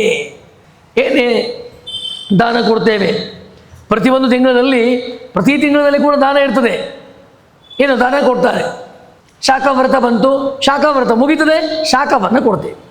ಕ್ಷೀರವ್ರತ ಬರ್ತದೆ, ಕ್ಷೀರವೆಲ್ಲ ಆ ವ್ರತ ಮುಗೀತದೆ, ಕ್ಷೀರದಾನ ಕೊಡ್ತಾರೆ. ದಧಿವ್ರತ ಬಂತು, ದಧಿವ್ರತ ಮುಗೀತದೆ, ದಧಿಯನ್ನು ಕೊಡ್ತಾರೆ. ಹೌದಾ? ದ್ವಿಜಲ ವ್ರತ ಬಂತು, ಅದು ಮುಗಿತಾಗಿದೆ, ಎಲ್ಲಗಳನ್ನು ಕೊಡುವಂತಹ ವ್ಯವಸ್ಥೆ. ಈ ತರಹದ ಸರ್ವೇ ಸಾಮಾನ್ಯ ಆಯಾ ಇದು ಮುಗಿದಂಗೆ ಆರಂಭದಲ್ಲೇ ಕೊಡ್ತಾ ಬರಬೇಕು, ಬಳಸಲ್ಲ ಅನ್ನೋದಕ್ಕೆ ಬಿಟ್ಟಿರ್ತೇವೆ. ವ್ರತ ಇದು, ಹೌದಾ? ಆದರೆ ಧರ್ಮ ಏನಾಗುತ್ತೆ ಅಂದರೆ ಮಾಸಧರ್ಮ. ಮಾಸಧರ್ಮ ಅಂತ ಇದ್ದಂಗೆ ಯುಗಧರ್ಮ. ಯುಗದಲ್ಲಿದೆ ಮಹಾಧರ್ಮ ಇದೆ. ಏನು ಧರ್ಮ ಅದು? ಆಯಾ ಯುಗದಲ್ಲಿ ಮಾಡಬೇಕಾದ ಕರ್ತವ್ಯಗಳು. ಆಯಾ ಕರ್ತವ್ಯ ಮಾಡಿದಾಗಲೇ ಅದಕ್ಕೆ ಮಹತ್ವ ಇದೆ, ಇಲ್ಲ ಅಂದರೆ ಮಹತ್ವ ಇಲ್ಲ ಹೇಳ್ತಾರೆ. ಆದ್ದರಿಂದ ಇದನ್ನು ಕೊನೆಗೆ ಹೇಳ್ತಾರೆ, ಕಲಿಯುಗದಿ ದಾನದಿ. ಎರಡು ಮಾಡ್ತಾರೆ, ಕಲಿಯುಗದಿ ದಾನದಿ, ಕಲಿಯುಗದಿ ಗಾನದಿ. ಗಾನಕ್ಕೆ ಪ್ರಾಧಾನ್ಯ ಇದೆ. ದೇವರ ಭಗವನ್ ನಾಮಸ್ಮರಣೆಯನ್ನು ಮಾಡುವುದಕ್ಕೂ ಅದಕ್ಕೆ ಅದಕ್ಕೆ ಮಹಾಫಲ ಇದೆ ನೋಡಿ. ಕಲಿಯುಗದಿ ಗಾನದಿ ಕೇಶವನೆಂದರೆ ಕೈಗೂಡುವನು ರಂಗವಿಠಲ. ಶ್ರೀಪಾದರಾಜರ ಕೃತಿ, ಅವರ ಕೃತಿಗೆ ಬಂದು ಸೇರ್ತಾ ಇದ್ದೀವಿ. ದಾನವನ್ನು ಕೊಟ್ಟಾಗ, ಆ ದಾನ ಕೊಟ್ಟಾಗ ದೇವರು ಸಂತೋಷ ಪಡ್ತಾನೆ. ಯಾರಿಗೆ ಕೊಡ್ತೀರಿ ದಾನ ನೀವು? ದೇವರಂತೂ ಕೈ ಸಿಗಲ್ಲ. ಆಗ ಯಾರಿಗೆ ದಾನ ಅಂದಾಗ ಸಾಮಾನ್ಯ ಏನು ಮಾಡ್ತೀವಿ, ದೇವರೇನು ಮಾಡ್ತಾನೆ, ನನ್ನ ಅಧಿಷ್ಠಾನಗಳಿದೆ, ಆಯಾ ಅಧಿಷ್ಠಾನಗಳಲ್ಲಿ ಅದು ಕೊಟ್ಟಾಗ ನನಗೆ ಬಂದು ಮುಟ್ಟುತ್ತೆ. ದಾನ ಕೊಡಬೇಕಾದ್ರೆ ವಿದ್ಯಾವಿನಗೆ ಸಂಪನ್ನನಾದಂತಹ ಬ್ರಾಹ್ಮಣ, ಅವನಿಗೆ ದಾನ ಕೊಡಿ, ಅವನಲ್ಲಿ ನಾನಿದ್ದೇನೆ. ದಾನ ಕೊಡಬೇಕಾದಾಗೂ ಕ್ರಮ ಇದೆ. ಏನಂತೆ, ವಿಷ್ಣು ರೂಪಿ ದ್ವಿಜಾಯ. ಅದಕ್ಕೆ ತಲೆ ಮೇಲೆ ಮಂತ್ರಕೃತಿ ಕೊಡಬೇಕಾದಾಗ ಏನು ಮಾಡ್ತಾರೆ, ಮೊದಲಿಗೆ ಆ ಬ್ರಾಹ್ಮಣ ತಲೆ ಮೇಲೆ ಅಕ್ಷತೆ ಹಾಕಿ ದಾನವನ್ನು ಕೊಡುವಂಥ ಕ್ರಮ. ಏನಂತ ಕೊಡ್ತೇವೆ ನಾವು? ನಮೋಸ್ತುನಂತಾಗೆ ಸಹಸ್ರಮೂರ್ತಿಗೆ. ನೋಡಿ, ಆ ಬ್ರಾಹ್ಮಣಾಂತರ್ಯಾಮಿಯಾದ ಭಗವಂತನಿಗೆ ದಾನ ಕೊಡ್ತಾ ಇರೋದು, ಬ್ರಾಹ್ಮಣನಿಗೆ ಅಲ್ಲ. ಅದು ಎರಡು, ದೇವರಿಗೆ ಮುಟ್ಟಿತು, ಬ್ರಾಹ್ಮಣನ ಕೈಗೆ ಬಂತೋ ದೇವರಿಗೆ ಮುಟ್ಟಿದೆ, ಆಯ್ತು, ಕೆಲಸ ಮುಗೀತು. ಇನ್ನು ಮುಂದೆ ಬ್ರಾಹ್ಮಣನ ಅವನ ಜೀವನ, ಅವನು ಆ ಪದಾರ್ಥವನ್ನು ಯಾವ ಥರ ಉಪಯೋಗಿಸ್ಕೋತಾನೋ ಅದರ ಮೇಲೆ ಅದು ಅವಲಂಬಿಸ್ತದೆ. ಉಪಯೋಗ ಹೇಗೆ ಮಾಡಿಕೊಳ್ತಾನೋ ಅದರ ಮೇಲೆ ಅದರ ಫಲಾಫಲ ವಿಚಾರವನ್ನು ಮಾಡ್ತಾನೆ. ಹೀಗೆ ಉಪಯೋಗ ಮಾಡ್ಕೋದು ಕೂಡ ಒಂದು ಅಂಶ ಇದೆ, ಹೇಳ್ತಾರೆ ಅದಕ್ಕೂ ಕೂಡ. ಆದ್ದರಿಂದ ದಾನ ಕೊಡಬೇಕಾದರೆ ಅದಕ್ಕೆ ಪಾತ್ರ ವಿವೇಕ ಜ್ಞಾನ ಮಾಡಿಕೊಂಡು ದಾನ ಕೊಡಬೇಕು. ದಾನ ಕೊಟ್ಟಾಗ ಆ ದಾನ ಏನಾಗತ್ತೆ, ಶ್ರೇಷ್ಠವಾದ ದಾನ ಅಂತಾಗತ್ತೆ, ಪರಮಾತ್ಮನಿಗೆ ಅತ್ಯಂತ ಮೆಚ್ಚುಗೆ ಆಗತ್ತೆ. ದಾನವನ್ನು ಕೊಡು. ಸ್ವಾಮಿ, ದಾನ ಕೊಡಲಿಕ್ಕೆ ಯೋಗ್ಯತೆ ಇಲ್ಲ, ಏನು ಮಾಡಲಿ? ದಾನ ಮಾಡು, ಸಾಕಲ್ಲ. ದಾನ ಕೊಟ್ಟು ಎಷ್ಟು ದಾನ ಕೊಟ್ಟರೂ ಕೂಡ ಆ ದಾನ ಮುಗಿಯಲ್ಲ. ನಮ್ಮ ಆರಂಭದ ಹುಟ್ಟು ಹಿಡಿದುಕೊಂಡು ಸಾವಿನವರೆಗೂ ದಾನ ಕೊಟ್ಟರೂ ಕೂಡ, ಸಾವಿನ ನಂತರ ದಾನ ಕೊಟ್ಟರೂ ಕೂಡ ಮುಗಿಯಲ್ಲ. ನೋಡಿ ಹೇಗಿದೆ. ಪಾಂಡುರಾಜ ಇಲ್ಲಿ ಅನೇಕ ಧರ್ಮಗಳು ಮಾಡ್ತಾ ಬಂದ. ತನ್ನ ಬದುಕಿನಲ್ಲಿ ಯಜ್ಞ ಮಾಡ್ದ, ಯಾಗ ಮಾಡ್ದ, ದಾನ ಮಾಡ್ದ, ಧರ್ಮ ಮಾಡ್ದ, ಏನು ಮಾಡಲಿಲ್ಲ ರೀ ಪಾಂಡುರಾಜ. ಎಲ್ಲ ಮಾಡ್ತಾನೆ. ಎಲ್ಲ ಮಾಡಿದ ಮೇಲೆ ಎಲ್ಲಿ ಹೋದ? ಈ ಲೋಕ ಬಿಟ್ಟು ನರಕಕ್ಕೆ ಬರ್ತಾನೆ. ನರಕಕ್ಕೆ ಬಂದಾಗ ನರಕದಲ್ಲಿ ಯಮದೇವರ ಸಭೆಯಲ್ಲಿ ಇದ್ದಾನೆ. ಅವನ ಯೋಗ್ಯತೆಗೆ ಆ ಸ್ಥಾನ. ನರಕದಲ್ಲಿ ಎಲ್ಲೋ ಪಾಪಿಗಳು ಹೋಗುವಂಥ ಜಾಗ ಅಲ್ಲ. ನರಕದಲ್ಲಿ ಹೋದರೂ ಕೂಡ ನರಕದಲ್ಲಿ ದೊಡ್ಡ ಸಭೆ, ಆ ಸಭೆಯಲ್ಲಿ ಮಹಾರಾಜರೆಲ್ಲ ಇದ್ದಾರೆ. ಆ ಎಲ್ಲ ರಾಜರು ಇರುವಂತಹ ಒಂದು ಸಭೆಯಲ್ಲಿ ಇವನು ಇದ್ದ. ಅವನ ಲಿಮಿಟ್ ಅಷ್ಟೇ. ಏನು ಲಿಮಿಟ್ ಇದು? ಇಲ್ಲಿವರೆಗೆ ಮಾಡಿದ ಪುಣ್ಯ. ಭೂಲೋಕದಲ್ಲಿ ಅವನಿದ್ದಾಗ ಅವನೇನು ಪುಣ್ಯ ಸಂಪಾದನೆ ಮಾಡಿದ್ದಾನೋ ಆ ಪುಣ್ಯಕ್ಕೆ ಅವನಿಗೆ ಸಿಕ್ಕಂಥ ಸ್ಥಾನ ಅಷ್ಟೇ. ಏನಾಗಿತ್ತು? ಮುಂದೆ ಹೋಗ್ಲಿಕ್ಕೆ ಆಗ್ತಾ ಇಲ್ಲ. ಎಂಥ ದುರಂತ ನೋಡಿ, ಎಂಥ ದುರಂತ. ಮುಂದೆ ಹೋಗ್ಲಿಕ್ಕೆ ಆಗ್ತಾ ಇಲ್ಲ. ಯಾಕೆ? ಪುಣ್ಯ ಅಷ್ಟೇ ಮಾಡಿದ್ದೀನಿ ನಾನು, ಪುಣ್ಯ ಅಷ್ಟೇ ಇದೆ, ಮುಂದೆ ಹೋಗ್ಲಿಕ್ಕೆ ಆಗ್ತಾ ಇಲ್ಲ, ಏನು ಸಾಧ್ಯ ಇಲ್ಲ. ಹಾಗಾಗಿ ಎಷ್ಟೋ ದಿನ ಇದ್ದ, ಯಾವುದಕ್ಕೂ ಕೊರತೆ ಇಲ್ಲ, ಊಟಕ್ಕೆ ಕೊರತೆ ಇಲ್ಲ, ಬಟ್ಟೆ ಕೊರತೆ ಇಲ್ಲ, ಸುಖ ಸಂಪತ್ತಿಗಳಿಗೆ ಯಾವುದು ತೊಂದರೆ ಇಲ್ಲ. ಹೊರಗೇನು ಅಂದರೆ, ಅಯ್ಯೋ ನನ್ನ ಲೋಕಕ್ಕೆ ಹೋಗ್ತಾ ಇಲ್ಲಲ್ಲ. ನನ್ನ ಲೋಕ ಯಾವುದು? ಮರುದ್ಲೋಕ. ಮರುದೇವತೆ ಅವನು. ತನ್ನ ಲೋಕಕ್ಕೆ ಹೋಗಬೇಕು, ಈ ನರಕದಿಂದ ಪಾರಾಗಬೇಕು. ಎಲ್ಲ ಸುಖ ಇದೆ, ಮನಸ್ಸಾಗ್ತಾ ಇಲ್ಲ. ಈಗ ಸ್ವಂತ ಮನೆ ಕಟ್ಟಿಸಿದ್ದೇವೆ, ಒಂದು ಬಾಡಿಗೆ ಮನೆ ಇದೆ. ಬಾಡಿಗೆ ಮನೆಯೂ ಎಲ್ಲದಕ್ಕೂ ಅನುಕೂಲ ಇದೆ, ಸ್ವಂತ ಮನೆ ಕಟ್ಟಿಸಿದ್ದೀವಿ, ಹೌದಾ? ನಮಗೇನಾಗುತ್ತೆ ಮನಸ್ಸು, ಯಾವಾಗ ಈ ಮಕ್ಕಳ ವಿದ್ಯಾಭ್ಯಾಸ ಎಲ್ಲ ಮುಗೀತದೆ, ಜವಾಬ್ದಾರಿ ಕಡಿತದೆ, ನಾನು ಆ ಮನೆಗೆ ಹೋಗಿ ಸೇರ್ಕೋಬೇಕು, ಇರ್ತದೋ ಇಲ್ಲೋ ಮನಸ್ಸಿಗೆ. ಹಾಗೆ ಇದು ಭೂಲೋಕದ ಪರಿಸ್ಥಿತಿ ಹೀಗಾದರೆ ದೇವಲೋಕದ ಪರಿಸ್ಥಿತಿ ಹಾಗೆ. ನರಕದಲ್ಲಿದ್ದರೂ ಕೂಡ ನರಕದ ಯಾವ ಕಷ್ಟಗಳು ಅವನಿಗಿಲ್ಲ. ಯಮದೇವರ ಸಭೆಯಲ್ಲಿದ್ದಾನೆ. ಒಳ್ಳೆ ಗಣ್ಯ ಋಷಿ ಮುನಿಗಳ ಜೊತೆಗೆ ಒಡನಾಟ ಇದೆ. ಸಭೆ ಮಾತಾಡ್ತಾನೆ, ಹೇಳ್ತಾನೆ, ಕೇಳ್ತಾನೆ, ತತ್ವ ವಿಚಾರ ಎಲ್ಲವೂ ಇದೆ. ಒಳ್ಳೆ ಸುಗ್ರಾಸ ಭೋಜನ ಯಾವುದಕ್ಕೂ ಕಮ್ಮಿ ಇಲ್ಲ. ಆದರೆ ಮನಸ್ಸು ಒಪ್ಪಿಗೆ ಆಗ್ತಾ ಇಲ್ಲ. ಎಷ್ಟು ದಿನಪ್ಪ ಇಲ್ಲಿ ಇರೋದು, ಯಾವಾಗ ಇಲ್ಲಿಂದ ಮುಂದೆ ಹೋಗಬೇಕು? ನಾನಿಟ್ಟೆಲ್ಲ ದಾನ ಧರ್ಮ ಮಾಡಿದ್ದೀನಿ, ಬಂತು. ಮೊದಲಿಗೆ ದಾನ ಬಂತು. ದಾನ ಮಾಡೀನಿ, ಧರ್ಮ ಮಾಡೀನಿ, ಯಜ್ಞ ಮಾಡೀನಿ, ಸತ್ಕರ್ಮ ಮಾಡೀನಿ, ಎಲ್ಲವೂ ಮಾಡೀನಿ. ಒಳ್ಳೆ ಮಕ್ಕಳಾಗಿದ್ದಾವೆ. ಹೌದಪ್ಪ, ಏನೋ ನಿಲ್ಲಬೇಕಾದ್ರೆ ಸ್ವರ್ಗಕ್ಕೆ ಹೋಗಲಿಕ್ಕೆ ಆಗದೆ ಯಾವಾಗ ಏನೋ ಮಕ್ಕಳಾಗಿಲ್ಲ, ಪುಣ್ಯ ಇಲ್ಲ, ಕರ್ಮಗಳು ಮಾಡಿಲ್ಲ. ಇವು ಏನಾದರೂ ಕುಂದು ಕೊರತೆ ಇದ್ದರೆ ಸಮಸ್ಯೆ. ಅದು ಯಾವುದೂ ಇಲ್ವಲ್ಲ. ಯಾವುದೂ ಇಲ್ಲದೆ ಇದ್ದರೂ ಕೂಡ ಇಲ್ಲಿ ಬಂದು ನಾನು ಸಿಕ್ಕಾಕೊಂಡಿದ್ದೀನಲ್ಲ, ಈ ಸಿಕ್ಕು ಬಿಡಿಸ್ಕೋದು ಹೇಗೆ? ಚಿಂತೆ ಆಗಿ ಚಿಂತಾಕ್ರಾಂತ. ಏನು ಮಾಡೋದು, ಹೇಗೆ ಮಾಡೋದು? ಬಹಳ ಯೋಚನೆ ಮಾಡ್ತಾ ಬಂದ. ನಾರದರು ಬರ್ತಾರೆ, ಸಂಚಾರ ಮಾಡ್ಕೋದು ನಾರದರು ಬರ್ತಾರೆ. ಹಾಗೆ ಭಗವಂತನ ದರ್ಶನ, ಬ್ರಹ್ಮದೇವರ ದರ್ಶನ, ಕೈಲಾಸ, ಹಾಗೆ ಇಂದ್ರದೇವರು, ಸ್ವರ್ಗ, ಹಾಗೆ ಯಮಲೋಕಕ್ಕೆ ಬಂದು ಅಲ್ಲಿ ಯಮದೇವರ ಹತ್ರ ಮಾತಾಡಿ ಪಾಂಡುರಾಜನ ಹತ್ರ ಮಾತಾಡ್ತಿರುವಾಗ ಪಾಂಡು ಹೇಳ್ತಾನೆ, ನಾರದರೆ ಭೂಲೋಕಕ್ಕೆ ಹೋಗ್ತಾ ಇದ್ದೀರಾ? ಹೌದು, ನಾನು ಭೂಲೋಕಕ್ಕೆ ಹೋಗ್ತಾ ಇದ್ದೀನಿ. ಬಹಳ ಒಳ್ಳೆಯದು. ನನಗೆ ಒಂದು ಕೆಲಸ ಮಾಡಬೇಕು ನೀವು. ಏನು? ನಾನು ಮಾಡಿದ ಪುಣ್ಯದ ಲಿಮಿಟ್ ಇಷ್ಟೇ ಇದೆ, ನನಗೆ ಮುಂದೆ ಹೋಗಬೇಕಾಗಿ. ಅದಕ್ಕೆ ದಯವಿಟ್ಟು ಏನಾದರೂ ನೀವು ಕೆಳಗಡೆ ಹೋದರೆ, ನನ್ನ ಮಗನಿಗೆ ಭೇಟಿಯಾದರೆ ಅವನಿಗೆ ಹೇಳಿ, ನಿಮ್ಮ ತಂದೆಯವರು ಇಲ್ಲಿ ನರಕದಲ್ಲಿ ಇದ್ದಾರೆ. ನರಕ ಅಂದರೆ ನರಕ ಮಹಾ ಅನರ್ಥ ನರಕ ಅಲ್ಲ, ಸ್ವರ್ಗಕ್ಕೆ ತುಲ್ಯವಾದ, ಸ್ವರ್ಗಕ್ಕೆ ಸರಿಸಮಾನವಾದ ನರಕದಲ್ಲಿದ್ದಾರೆ. ಆದರೆ ಅಲ್ಲಿಂದ ಅವರು ಮುಂದೆ ಹೋಗಬೇಕಾಗಿದೆ. ಹಾಗಾಗಿ ನೀನು ಮತ್ತೆ ಯಜ್ಞ ಯಾಗಾದಿಗಳು, ದಾನಗಳು, ಯಜ್ಞ ದಾನ ತಪಸ್ಸು ಇವುಗಳನ್ನು ಮಾಡಿ ನಿಮ್ಮ ತಂದೆಗೆ ಪುಣ್ಯವನ್ನು ಕೊಡಬೇಕು. ಆ ಪುಣ್ಯವನ್ನು ಕೊಟ್ಟಾಗ ಆ ಪುಣ್ಯದಿಂದ ಅವರು ಅಲ್ಲಿಂದ ಸಾಕ್ತಾರೆ ಮುಂದೆ ಅಂತ ನೋಡಿ. ಈಗ ನಮ್ಮ ವಿಚಾರಕ್ಕೆ ನಾವು ಬರೋಣ. ನಮ್ಮ ಕನ್ನಡಿ, ನಮ್ಮ ಮುಖ ನಾವು ನೋಡ್ಕೊಳ್ಳೋಣ.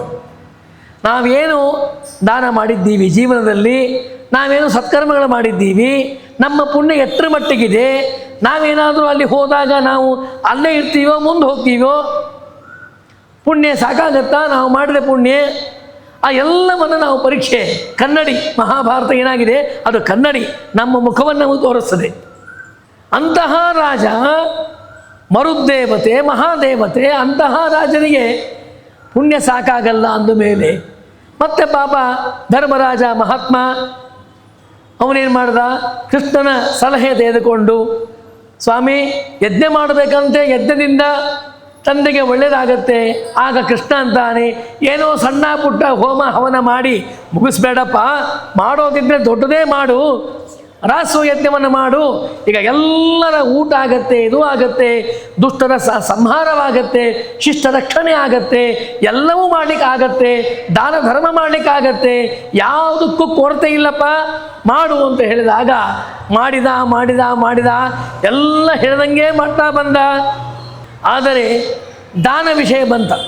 ಯಜ್ಞವನ್ನು ಮಾಡಿದ ಮೇಲೆ ದಾನ ಮಾಡಬೇಕು. ದಾನ ಮಾಡಬೇಕಾದ್ರೆ ಬಂಗಾರ ಇದೆ, ಬೆಳ್ಳಿ ಇದೆ, ದುಡ್ಡಿದೆ, ಎಲ್ಲ ಇದೆ. ಕೃಷ್ಣ ಏನು ಮಾಡಿದ? ನೋಡು, ಈ ದಾನ ಮಾಡಿ ನೀನು ಕೂತ್ಕೋಬೇಡ, ದುರ್ಯೋಧನ ತಂದು ಕೂಡಿಸ್ತಾನೆ. ಅದು ವಿಷಯ. ದುರ್ಯೋಧನ ತಂದು ಕೂಡಿಸ್ತಾನೆ, ಕೂಡಿಸಿ ಹೇಳ್ತಾನೆ, ನೀನು ಏನೇನು ನೋಡಪ್ಪ, ದಾನ ಮಾಡು ದುರ್ಯೋಧನ, ದಾನ ಮಾಡು ಅಂತ ಹೇಳಿ. ದುರ್ಯೋಧನಿಗೆ ಹುಚ್ಚೇನೆಂದರೆ, ಈ ಪಾಂಡವರ ಹತ್ರ ದುಡ್ಡು ಕಮ್ಮಿ ಇದೆ, ಹಾಗಾದರೆ ಹೆಚ್ಚೆಚ್ಚಾಗಿ ನಾನು ದಾನ ಮಾಡ್ತಾ ಹೋಗಬೇಕು, ಇವರ ಆಸ್ತಿ ಕರಗಿಸ್ಬೇಕು ಅಂತ ಅವನು ಮಾಡಿದ್ದ, ಅಪಮಾನವಾಗಲಿ ಅಂತ. ಆದರೆ ಕೃಷ್ಣ ಇದ್ದಾನೆ, ದೇವರಿದ್ದಾಗ ಅಲ್ಲಿ ಕೊರತೆನ? ಯಾವ ಕೊರತೆ ಇದೆ ಅಲ್ಲಿ? ಯಾವ ಕೊರತೆ ಇಲ್ಲ. ಹಾಗಾಗಿ ಭಗವಂತ ಏನು ಮಾಡ್ದ? ನೀನು ಕೊಡು ಅಂತ ಹೇಳಿದ. ದಾನ ಹೆಚ್ಚೆಚ್ಚಾಗಿ ದಾನ ಕೊಡ್ತಾ ಬಂದ. ಆ ಪಾಪಿ ಹೆಚ್ಚೆಚ್ಚಾಗಿ ದಾನ ಕೊಡ್ತಾ ಹೋದ, ಪುಣ್ಯ ಹೆಚ್ಚಾಗ್ತಾ ಹೋದ. ಪಾಂಡುರಾಜನಿಗೆ ಅಪಾರವಾದ ಪುಣ್ಯ ಬಂತು. ಮಾಡಿದ ಪುಣ್ಯ ಎಲ್ಲ ಸಮರ್ಪಣೆ ಮಾಡೋರು ಯಾರು? ಧರ್ಮರಾಜನೇ. ಸ್ವಾಮಿ, ಇಲ್ಲಿವರೆಗೆ ಏತಾವತ್ಕಾಲ ಪರ್ಯಂತಂ ದಾನ ಧ್ಯಾನ ಏನೇನಾಗಿದೆಯೋ ಅದೆಲ್ಲ ಕೃಷ್ಣನ ಅನುಗ್ರಹದಿಂದ ಅವನ ಪ್ರೀತಿಗಾಗಿ, ಅವನ ಪ್ರೀತ್ಯರ್ಥಕವಾಗಿ ಮಾಡಿದ್ದೇನೆ, ಮುಗಿತು. ಎಲ್ಲ ಭಸ್ಮ. ದುರ್ಯೋಧನ ಮಾಡಿದ ಎಲ್ಲ ಕುಹಕ ಬುದ್ಧಿ ಅದೆಲ್ಲ ಹೊರಟೋಗುತ್ತೆ. ಅಪಾರವಾದ ಪುಣ್ಯ, ಆ ಪುಣ್ಯವನ್ನು ತಂದೆಗೆ ಧಾರೆ ಎರೆದು ಕೊಡ್ತಾನೆ. ಜರಾಸಂಧಾದಿ ವಧಗಳಾಗಿ ಹೋಗ್ತಾವೆ, ಎಲ್ಲವೂ ಆಗೋಗಿ. ಇಷ್ಟೆಲ್ಲ ಆದಮೇಲೆ ಪಾಂಡುರಾಜ ಅಲ್ಲಿಂದ ಮುಂದೆ ಹೋದ. ನೋಡಿ ಹೇಗಿದೆ. ಆದ್ದರಿಂದ ದಾನ ಮೊದಲಿಗೆ, ಧರ್ಮ ದಾನ. ಧರ್ಮ ಎಂಬ ಶಬ್ದಕ್ಕೆ ಕರ್ಮ ಎಂಬ ಅರ್ಥ ಇದೆ, ಧರ್ಮ ಎಂಬ ಶಬ್ದಕ್ಕೆ ದಾನ ಎಂಬ ಅರ್ಥ ಇದೆ, ಧರ್ಮ ಎಂಬ ಶಬ್ದಕ್ಕೆ ಗುಣ ಅಂತ ಅರ್ಥ ಇದೆ. ಹೀಗಾಗಿ ಧರ್ಮ ಶಬ್ದಕ್ಕೆ ಅನೇಕ ಅರ್ಥಗಳನ್ನು ಹೇಳ್ತಾ ಬರ್ತಾರೆ ಜ್ಞಾನಿಗಳು. ಆದರೆ ಪ್ರಾಸಂಗಿಕವಾಗಿ ಅವುಗಳು ಶಾಸ್ತ್ರೋಕ್ತವಾಗಿ ಹೇಳಬೇಕಾದಾಗ ಎಲ್ಲೆಲ್ಲಿ ಅದಕ್ಕೆ ಸಾಂಗತ್ಯ ಸೇರುತ್ತೋ ಕೂಡುತ್ತೋ ಅವುಗಳನ್ನು ಹೇಳ್ತಾ ಬರ್ತಾರೆ. ಇದು ಜ್ಞಾನಿಗಳ ವ್ಯವಸ್ಥೆ. ಹಾಗಾಗಿ ಇಷ್ಟೆಲ್ಲ ಈ ಸಣ್ಣದಾಗಿರುವಂತಹ ಒಂದು ಸುಳಾದಿ ಆ ಪದ್ಯ ರಚನೆ ಮಾಡಬೇಕಾದ್ರೆ ಶ್ರೀಪಾದರಾಜರು ಎಷ್ಟು ಸೊಗಸಾಗಿ ಬಿಡಿಸಿದ್ದಾರೆ ನೋಡಿ, ಎಷ್ಟು ಚಿತ್ರೀಕರಣ ಮಾಡಿದ್ದಾರೆ. ಅಷ್ಟೇ ಅಷ್ಟು ಅರ್ಥ, ಎಲ್ಲ ಅರ್ಥ ಬರುವಂತೆ ಎಲ್ಲ ಬರಬೇಕು. ಎಲ್ಲ ಶಾಸ್ತ್ರಗಳನ್ನೆಲ್ಲ ಆರೋಢನೆ ಮಾಡಿ ಅಮೃತಮಯವಾದಂಥ ವಿಚಾರವನ್ನು ನಮ್ಮವರಿಗೂ ಅವರು ಕೊಡ್ತಾರೆ. ಅಂದರೆ ಅದು ಅವರು ಮಾಡಿ ಕೊಟ್ಟಂತಹ ನಮಗೆ ಕರುಣೆ, ಅನುಗ್ರಹ, ದಯೆ. ಹಾಗಾಗಿ ಇದು ಯುಗ ಧರ್ಮ. ಕಲಿಯುಗದಲ್ಲಿ ಸಂದೇಶ ಕೊಟ್ಟದ್ದು ಏನು ನಮಗೆ ಅಂದರೆ ಎರಡು ಮಾಡಬೇಕು. ದೇವರು ಶಕ್ತಿ ಕೊಟ್ಟಾಗ ದಾನ ಮಾಡಬೇಕು. ದಾನಕ್ಕೆ ಒಂದು ಮಾತು ಹೇಳ್ತಾರೆ, ನಮಗೆ ದೇವರು ಈ ಜನ್ಮದಲ್ಲಿ ಹಣ ಕೊಟ್ಟಿದ್ದ, ಈಗ ಕೊಟ್ಟಾಗ ದಾನ ಮಾಡದೆ ಹೋದರೆ ಏನಾಗತ್ತೆ? ಯಾರು ಕೇಳಬಹುದು, ಏನು ಸ್ವಾಮಿ ಮಾತಾಡಿದ್ರೆ ದಾನ ಅಂತ ಹೇಳ್ತೀರಿ, ಏನೋ ನಿಮಗೇನಾದರೂ ಆಸೆ ಇದೆಯಾ ಪಡಿಬೇಕು ಅಂತ, ಅಥವಾ ಏನೋ ಆಸೆಯಿಂದ ಇದೆಲ್ಲ ವ್ಯವಸ್ಥೆ ಮಾಡ್ಕೊಂಡಿದ್ದೀರಾ, ಒಂದು ಯೂನಿಯನ್ ರಚನೆ ಮಾಡಿ ಇಲ್ಲಿ ದಾನವನ್ನು ಮಾಡಬೇಕು ಅಂತ ಹೇಳ್ತಾ ಹೋಗಿ ಜನ ಎಲ್ಲ ಹುಚ್ಚೆದ್ದು ದಾನ ಮಾಡ್ತಾ ಹೋಗ್ತಾರೆ. ಹಾಗೇನ್ರ ಇದೆಯಾ? ಅಲ್ಲ. ಪರಮಾತ್ಮ ಹೇಳ್ತಾನೆ, ಗರುಡ ಪುರಾಣದಲ್ಲಿ ಬರ್ತದೆ ಈ ಮಾತು. ಏನು ಗೊತ್ತಾ? ಅದು ಒಂದು ಮಾತು. ಇನ್ನೊಂದು ಮಾತು ಹೇಳ್ತಾರೆ, ಎರಡು ಮಾತು. ಒಂದು ಪುರಾಣ ವಾಕ್ಯ ಏನು? ಅದತ್ತ ದಾನಚ್ಚ ಭವೇದ್ ದರಿದ್ರ. ದೇವರು ಪರಮಾತ್ಮ ಬೇಕಾದಷ್ಟು ಸಾಮರ್ಥ್ಯ ಕೊಟ್ಟಿದ್ದಾನೆ, ದುಡ್ಡು ಕೊಟ್ಟಿದ್ದಾನೆ, ಎಲ್ಲವನ್ನು ಕೊಟ್ಟಿದ್ದಾನೆ. ಆದರೆ ದಾನ ಮಾಡದೇ ಇದ್ರೆ ಏನಾಗತ್ತೆ? ಈ ಜನ್ಮದಲ್ಲಿ ಹಣ ಇದೆ ಒಪ್ಪತೀನಿ, ಅದೇ ಮುಂದಿನ ಜನ್ಮದಲ್ಲಿ ದರಿದ್ರನಾಗಿ ಹುಟ್ಟುತ್ತಾನೆ. ಯಾಕೆ? ಇದ್ದಾಗ ದಾನ ಮಾಡಲಿಲ್ಲ. ಅದತ್ತ ದಾನಚ್ಚ ಭವೇದ್ ದರಿದ್ರ. ದೇವರು ಕೊಟ್ಟಿದ್ದ ಜನ್ಮದಲ್ಲಿ ನಾನು ಕೊಡಲಿಲ್ಲ, ಆದ್ದರಿಂದ ನನಗೆ ದಾರಿದ್ರ್ಯ ಬಂತು. ದಾರಿದ್ರ್ಯ ಬಂದದ್ದರಿಂದ ಸುಮ್ಮನೆ ಕೊಡಲ್ಲ. ದರಿದ್ರ ಭಾವಚ್ಚ ಕರೋತಿ ಪಾಪಂ. ಪಾಪ ಮಾಡ್ತಾನೆ. ಯಾವ ಕೆಲಸ ಕೊಟ್ಟರೂ ಮಾಡ್ತಾನೆ. ಯಾಕೆ? ದುಡ್ಡಿಲ್ಲ, ಸಂಸಾರ ಇದೆ, ಕಷ್ಟ ಇದೆ, ಉದರಂಭರಣ ಇದೆ, ಎಲ್ಲವೂ ಇದೆ. ಆಗಿದ್ದರಿಂದ ಪಾಪಗಳನ್ನು ಮಾಡ್ತಾ ಹೋಗ್ತಾನೆ. ದರಿದ್ರ ಭಾವಚ್ಚ ಕರೋತಿ ಪಾಪಂ. ಪಾಪ ಪ್ರಭಾವ ನರಕೆ ಪ್ರಯಾತ. ಪಾಪ ಮಾಡಿದ ಅನ್ನೋದಕ್ಕೆ ನರಕಕ್ಕೆ ತೆಗೆದುಕೊಂಡು ಹೋಗ್ತಾರೆ. ಪಾಪ ಪ್ರಭಾವ ನರಕೆ ಪ್ರಯಾತ. ಮತ್ತು ಅಲ್ಲಿ ಹೋಗಿ ಎಲ್ಲ ಜನ್ಮಗಳಲ್ಲಿ ಚೂರು ತೆಗೆದು ಏನೋ ಪುಣ್ಯ ಇಟ್ಕೊಂಡು ಪರಮಾತ್ಮ ಏನು ಮಾಡ್ತಾನೆ? ಆ ಪುಣ್ಯವನ್ನು ಎಲ್ಲವನ್ನು ಸಂಗ್ರಹ ಮಾಡಿ ಮತ್ತೆ ಮಾನವನಾಗಿ ಹುಟ್ಟುವಂತೆ ಮಾಡ್ತಾನೆ. ಬಂದದೇನೋ ನಿಜ, ಆದರೆ ಪುನರೇವ ದರಿದ್ರ ಪುನರೇವ ಪಾಪಿ. ಮತ್ತ ಪಾಪಿಯಾಗಿ ದರಿದ್ರನಾಗಿ ಹುಟ್ಟಿದ. ಯಾವ ಜನ್ಮದಲ್ಲಿ ತಿಳುವಳಿಕೆ ಬರ್ತಾ ಇಲ್ಲ, ದಾನ ಮಾಡಬೇಕು ಅಂತ ಬರ್ತಾ ಇಲ್ಲ.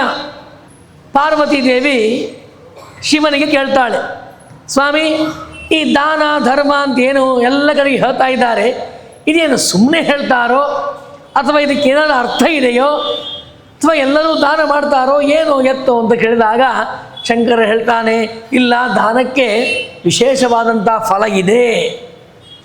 ದಾನ ಬಹಳ ವಿಚಿತ್ರ. ಇದು ನೀವು ಹೇಗೆ ದಾನ ಮಾಡ್ತೀರೋ ಆಯಾ ಥರದೇ ಫಲ ಬರ್ತದೆ. ಬಹಳ ವಿಚಿತ್ರ.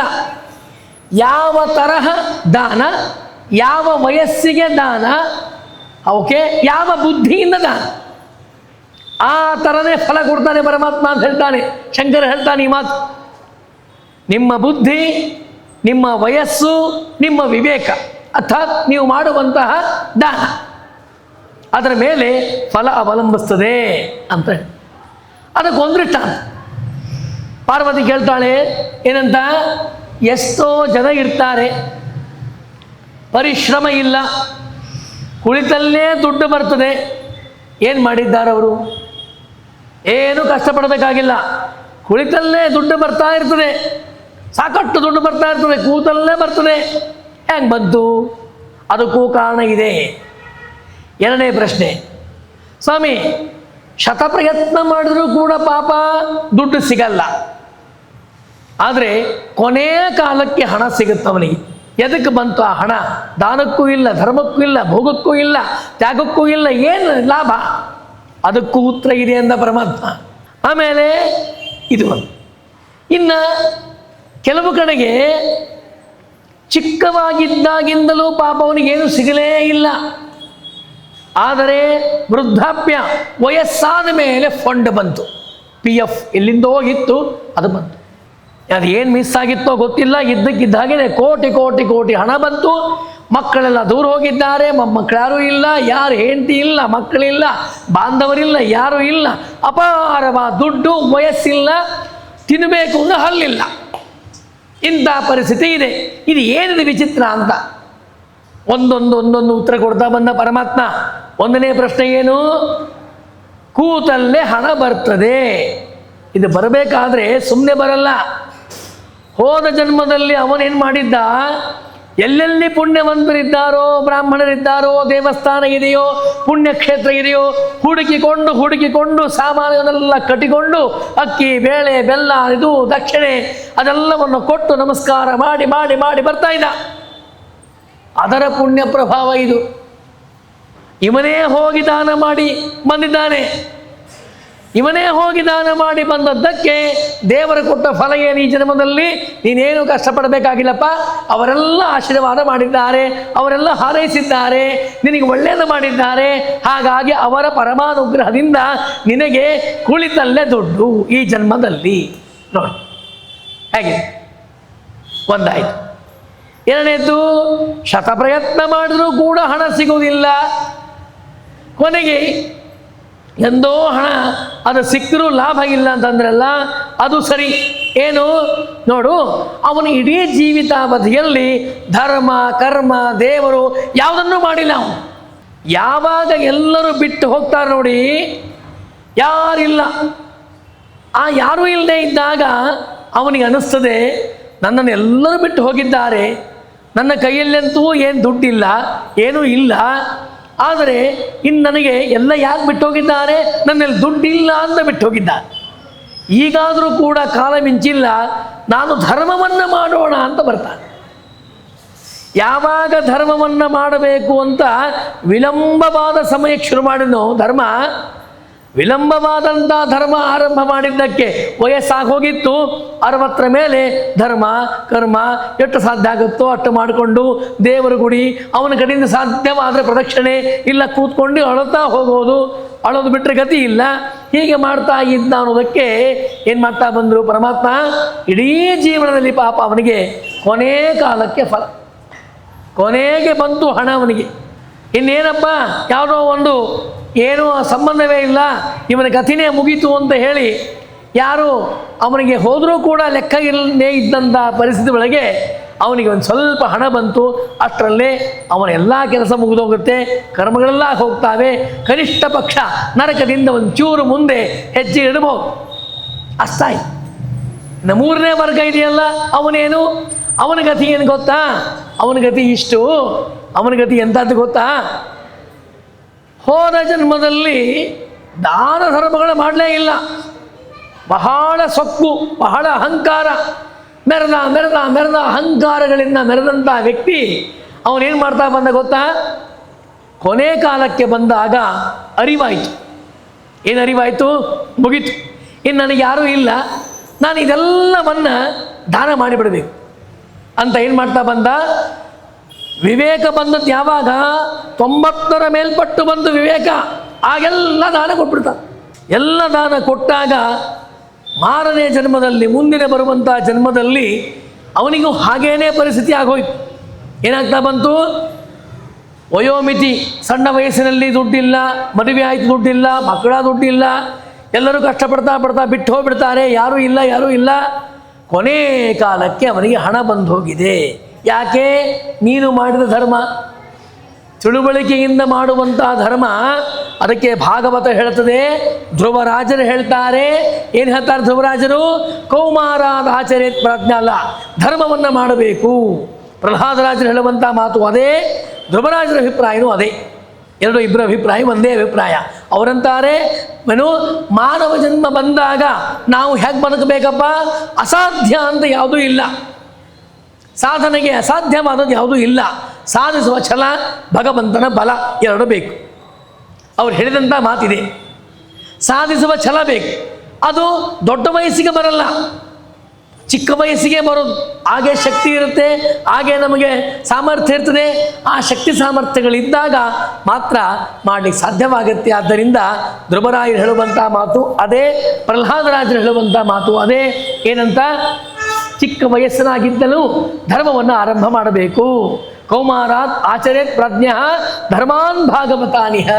ಆದ್ದರಿಂದ ಸಣ್ಣ ವಯಸ್ಸಿಗೆ ಧರ್ಮ ಶುರು ಮಾಡಿಬಿಟ್ರೆ ದಾನ ಧರ್ಮ ಅವರಿಗೆ ಮಕ್ಕಳ ಕಡೆಯಿಂದ ಕೊಡಿಸೋದು, ಇವ್ರ ಕಡೆಯಿಂದ ಕೊಡಿಸೋದು ಮಾಡ್ತಾ ಇರ್ತಾರೆ. ಯಾರೋ ಮನೆಗೆ ಆಚಾರ ಬಂದರು, ಆಗ ಆ ಮಗುವಿಗೆ ಒಳ್ಳೆಯದಾಗಲಿ, ವಿದ್ಯೆ ಬರಲಿ, ಬುದ್ಧಿ ಬರಲಿ, ಧರ್ಮದ ಬುದ್ಧಿ ಬರಲಿ ಅನ್ನೋದಕ್ಕಾಗಿ ಅವನ ಕೈಯಲ್ಲಿ ರಕ್ಷಣೆ ಕೊಟ್ಟು ಅದನ್ನು ಕೊಡಿಸುವಂತಹ ಒಂದು ವಾಡಿಕೆ ಇರ್ತದೆ. ಯಾಕೆ? ಈ ಧರ್ಮ ಬುದ್ಧಿ ಬೆಳೀಲಿ ಅವರಿಗೆ. ಚಿಕ್ಕ ವಯಸ್ಸಿಗೇನೆ ಧರ್ಮವನ್ನು ಮಾಡುವ, ದಾನ ಮಾಡುವ, ಧರ್ಮ ಮಾಡುವಂಥ ಬುದ್ಧಿ ಬರಲಿ ಅನ್ನೋದಕ್ಕೆ ಇಷ್ಟೊಂದು ನಮಗೆ ಸಂಸ್ಕೃತಿ ಬೇರೂರಿ ನಿಂತಹ ಒಂದು ಸಂಸ್ಕೃತಿ, ಭಾರತೀಯ ಸಂಸ್ಕೃತಿ. ಅದನ್ನು ಮಹಾತ್ಮರು ಪ್ರಚಾರ ಮಾಡಿದ್ದಾರೆ, ಬಹಳ ವೈಭವದಿಂದ ಮಾಡಿದ್ದಾರೆ. ಯಾರು? ಶ್ರೀಪಾದರಾಜರು. ಈ ಒಂದು ಸಣ್ಣದಾದ ಪುಟ್ಟದಾದ ಚೊಕ್ಕದಾದಂತಹ ಕೃತಿಯಲ್ಲಿ ಇಷ್ಟೊಂದು ಅರ್ಥಗಳನ್ನು ತಂದು ಹೇಳ್ತಾರೆ ಜ್ಞಾನಿಗಳು. ಅಪಾರವಾದ ಮಹಿಮೆ ಶ್ರೀಪಾದರಾಜರ ಮಹಿಮೆ. ಹಾಗಾಗಿ ಅಂತಹ ಪವಿತ್ರವಾದಂತಹ ಅವರ ಒಂದು ಪುಣ್ಯ ಸ್ಮರಣೆ ಈ ಒಂದು ಪರ್ವಕಾಲದಲ್ಲಿ ಆಗ್ತಾ ಇದೆ. ಇನ್ನೂ ಸಾಕಷ್ಟು ವಿಚಾರ ಮತ್ತೆ ನಾಳೆ ಚಿಂತನೆ ಮಾಡೋಣ. ಶ್ರೀಕೃಷ್ಣ ಅರ್ಪಣ.